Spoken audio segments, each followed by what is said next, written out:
tous, alors les vacances approchent à grands pas et j'ai beaucoup de questions de personnes me demandant comment faire au niveau de la nutrition pendant les vacances pour ne pas prendre de poids. Donc j'ai vraiment rassemblé toutes mes idées pour vous les partager ici dans cette vidéo pour vous aider à ne pas prendre de poids dans vos vacances ou au moins ne pas en prendre de trop. Donc voilà, j'espère que ceci vous aidera.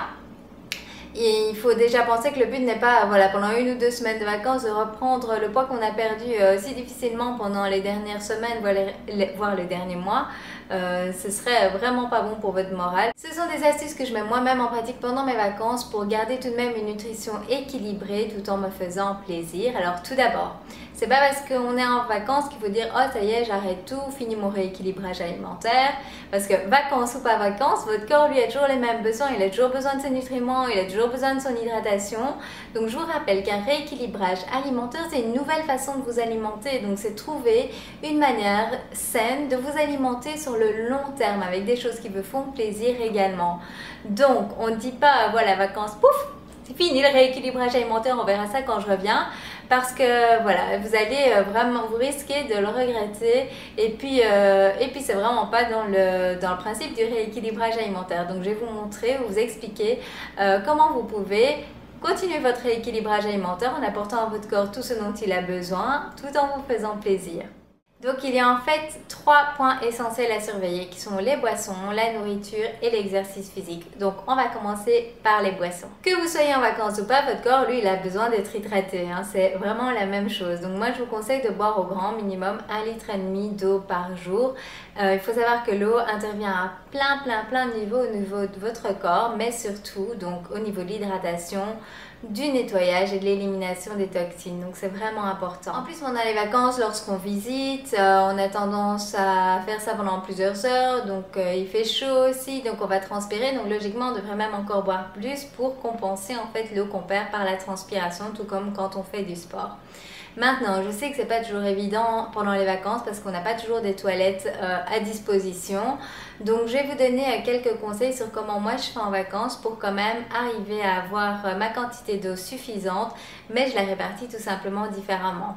Alors tout d'abord, la première chose que nous on fait quand on part en vacances, c'est dès qu'on arrive à l'hôtel, donc on s'enregistre et ensuite on cherche pour un petit magasin à proximité pour aller acheter de l'eau. Donc en général, nous on prend les gros bidons d'eau. S'il n'y a pas, on prend plusieurs grandes bouteilles d'eau et on prend également des petites bouteilles d'eau pour pouvoir emporter avec nous pendant nos visites. Donc voyons ensemble comment je fais sur une journée de vacances pour avoir la quantité d'eau dont j'ai besoin, mais répartie différemment.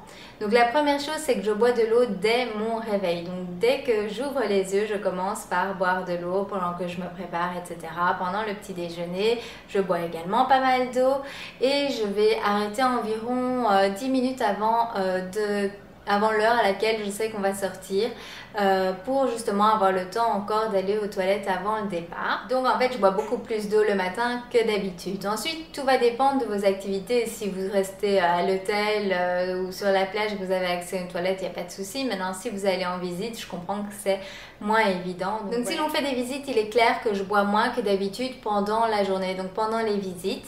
Maintenant, ce que je fais, c'est que je prends une petite bouteille d'eau et je bois par petites gorgées, tout simplement. Pourquoi? Parce que ça évite comme si l'on boit un grand verre d'eau de 5 minutes après déjà devoir aller aux toilettes. Donc quand on boit par petites gorgées, on a moins cette envie pressante. Donc ça peut aider. Et maintenant, il faut savoir que c'est pas vraiment bon en fait de garder sa vessie trop longtemps remplie, surtout pour les femmes. Donc il faut quand même éviter de passer une journée sans aller aux toilettes. Donc quand vous en avez l'opportunité et que vous allez voir que vous allez avoir accès à une toilette, n'hésitez pas à boire à ce moment-là plus d'eau en sachant que vous allez pouvoir aller aux toilettes tout simplement. Même chose si je sais qu'on va s'arrêter pour manger, à ce moment-là je vais de nouveau boire beaucoup plus d'eau, arrêter environ 5-10 minutes avant que je sais qu'on termine le repas pour justement encore une fois pouvoir aller aux toilettes avant de reprendre la route. Ensuite, après les visites, de retour à l'hôtel, je recommence à boire beaucoup d'eau pour compenser justement l'eau que je n'aurais pas eu en journée et je fais ça également pendant le repas et la soirée. Donc Donc en résumé, je bois beaucoup le matin, je bois beaucoup le soir et en journée, si on est en visite, je vais boire par petites gorgées pour ne pas devoir me précipiter aux toilettes, mais quand même garder une hydratation en fait constante pendant la journée. Si vous souhaitez consommer de l'alcool pendant vos vacances, à ce moment-là, je vous conseillerais plutôt de réserver ça pour un repas. Donc par exemple pour le repas du soir, prendre un verre de vin. Maintenant, comme pour tout, vous savez qu'il faut juste faire attention aux quantités parce que l'alcool contient encore pas mal de calories. Donc voilà, trouvez votre juste milieu entre je me fais plaisir, mais également je ne reprends pas de poids pour pas être triste en rentrant de vacances. Le deuxième point est la nourriture. Alors tout d'abord, voyons pour le voyage. Alors que ce soit en voyage en voiture, en train, en bus, en avion, peu importe, moi je vous conseille de prendre avec vous des encas équilibrés. Car peu importe où vous allez vous arrêter, que ce soit dans les stations-service sur la route, à l'aéroport, dans l'avion, ce qu'on va vous proposer en général n'est vraiment pas équilibré et pas de qualité non plus. Donc voilà, c'est pour ça que je vous conseille d'avoir plutôt votre encas avec vous. Alors ça peut être simplement un fruit, c'est ce que j'avais fait. Moi j'avais pris tout simplement des pommes que j'ai mis dans un petit sachet en plastique comme ça. Au moment de la manger, même si je n'ai pas une poubelle à proximité, je peux jeter le trognon en fait dans le sachet en plastique jusqu'à ce que je trouve une poubelle. Souvent en vacances, on a envie de se faire un bon repas le soir et voilà, c'est tout à fait normal, ça fait partie des vacances, je comprends tout à fait cela. Ce que je vous conseille cependant, c'est de faire donc attention au repas du matin et du midi pour essayer de compenser justement par rapport au repas du soir. C'est clair que si on se fait plaisir matin, midi et soir, les kilos vont revenir très très vite. Donc voilà, je trouve que c'est un bon compromis et faire des repas plus légers le matin et le midi, mais surtout ne pas les sauter parce que votre corps, lui, il a toujours besoin d'être alimenté pendant toute la journée.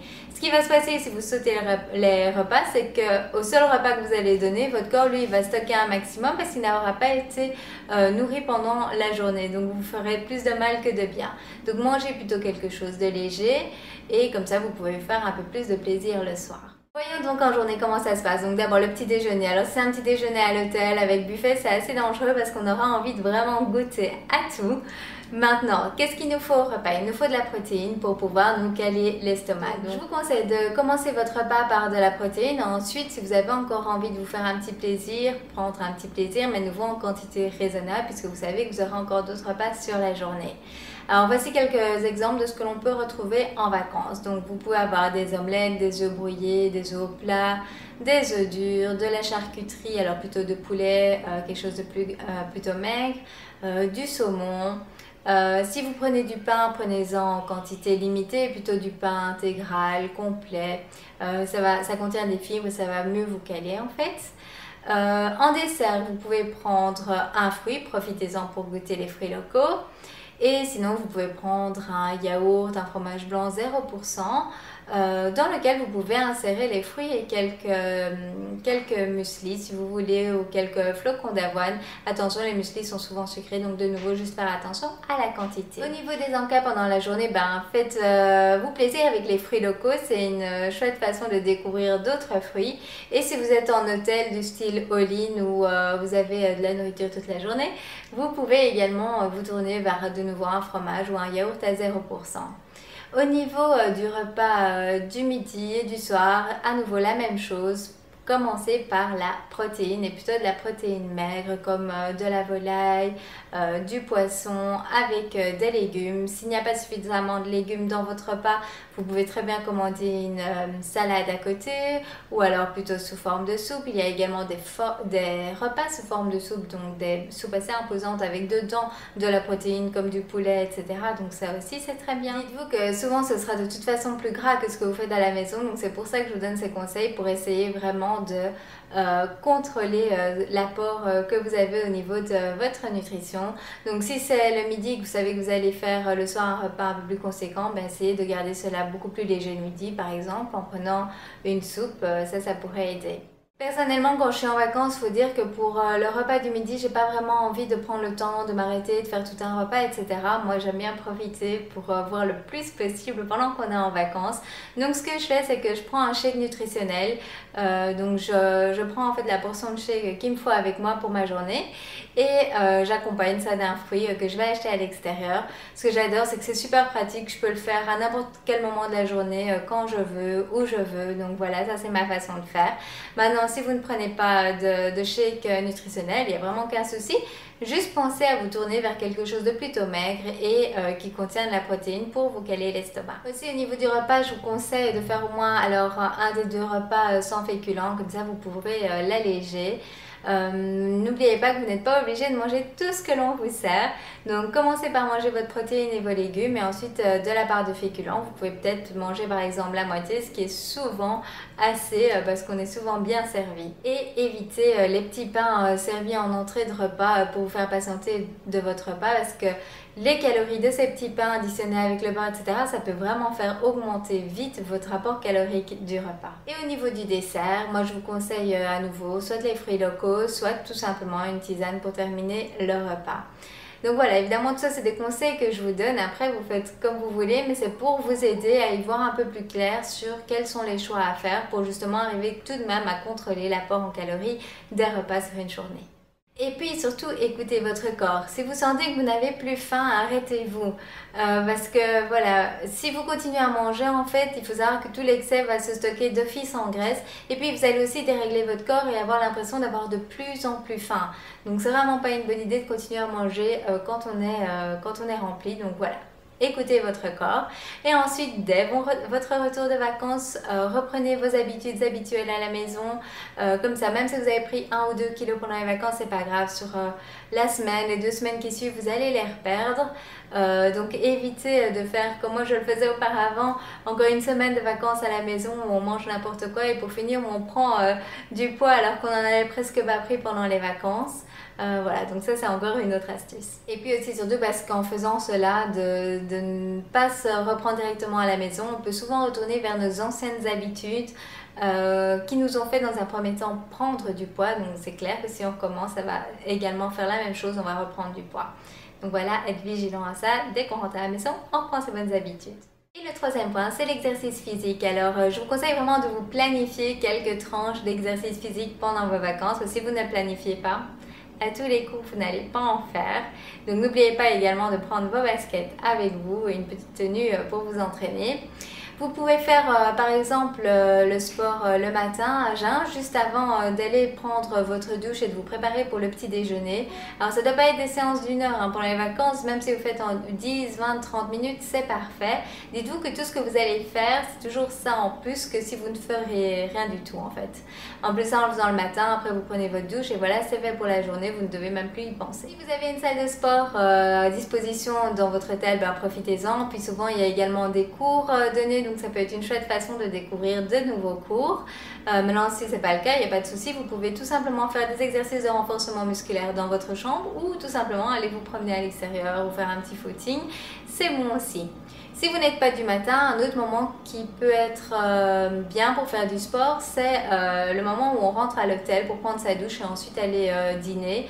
Donc ben, à ce moment-là, vous pourriez faire vos 10-20 minutes d'exercice physique juste avant la douche. Si vous faites comme moi pas mal de visites lorsque vous voyagez, effectivement vous faites déjà pas mal d'activités physiques, mais ça n'empêche pas que de faire même ne fût-ce que 10 minutes encore d'exercices plutôt de renforcement musculaire comme les squats, les abdos, les lunges, etc. Ben, c'est encore un petit plus et c'est encore mieux. Voilà, j'ai essayé de penser aux différents types de vacances pour vous donner ces conseils. J'espère que ces conseils vous aideront à faire les choix les plus judicieux pour vous pendant vos vacances. Alors, je suis tout à fait d'accord qu'avec les vacances vient la découverte du pays par la nutrition, c'est clair. Mais on n'est pas obligé de le faire 3 fois par jour pendant 1 à 2 semaines. Voilà, mon but c'était vraiment de répondre à votre demande et de pouvoir vous aider par rapport à la peur en fait de prendre du poids pendant les vacances. Donc le but est simplement de ne pas aller dans l'exagération et puis pensez au fait que vos vacances c'est sur une courte période et que si vous rentrez après vos vacances et que vous voyez sur votre balance plus 5 kilos, ça risque de vraiment vous miner le moral et surtout si vous savez en plus que c'est parce que vous n'avez pas fait du tout attention. Si vous avez pris 1 ou 2 kilos mais que vous avez quand même fait attention à votre nutrition, vous n'avez pas fait n'importe quoi, vous n'allez pas le ressentir de la même façon parce que voilà, c'est simplement parce que voilà, c'est plus gras que ce que vous mangez d'habitude, que vous êtes fait des plaisirs, mais pas non plus que vous avez fait n'importe quoi. Donc voilà, je pense qu'au niveau moral, ça peut vraiment faire une différence. Si malgré le fait que vous avez fait attention, donc vous prenez 1 ou 2 kilos, ne vous tracassez pas non plus, ce n'est pas la fin du monde. Vous vous remettez dans votre équilibrage alimentaire sérieusement en prenant vos anciennes habitudes d'avant les vacances et vous allez voir que ce sera vite parti. Donc moi je vous souhaite d'excellentes vacances, profitez-en bien, pensez à tous les points dont je viens vous parler avant les vacances, comme ça vous serez bien prêt en fait face aux différentes situations pendant vos vacances, ce sera plus facile de faire les choix judicieux. Moi je vous souhaite d'excellentes vacances, profitez-en bien et n'hésitez pas à venir partager avec moi comment elles se sont passées au niveau de votre alimentation. Je vous donne rendez-vous dans la prochaine vidéo, bye bye!